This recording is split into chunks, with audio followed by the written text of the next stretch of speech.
ဆရာ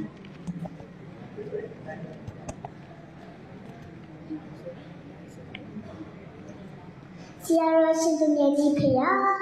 ဦးနုနှလုံးသားဓမ္မစုတင်တန်းကျောင်းမှကေကြီးကျောင်းသူလေးတပည့်တော်မမအိရှိစင်တန်းအားတရားကျောင်းတွင်ပြုတော်မူအပ်ရှင်ဖေဟာဘဂဝါစီနာ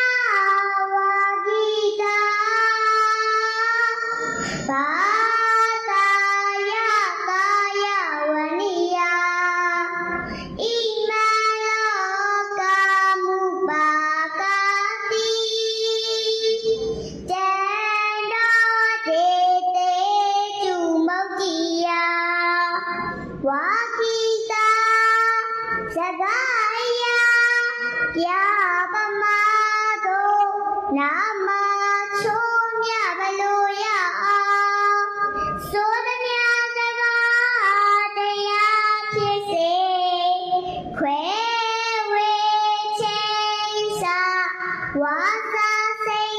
ရကုန်တော်ရှိတော်မူသောဇီနာအာလဝကဝကပြမနာလာဗီရိစာတိမြတ်စွာခွဲစကားတို့၌အမြဲတမ်းအနိုင်ယူအောင်နာမူညွန်ဖူးတို့ဖြင့်ကိုယ်မြူပေကအိုးကျေးဇူးတော်ရဲ့ရှင်တော်မြတ်ဖရာဘဂဝါရှုံးမြလုံးမဆုံးငကိုယ်တော်လုံးချက်တရေလက္ခဏာတော်ရေမုံချေသည်ဖုံးကျွေ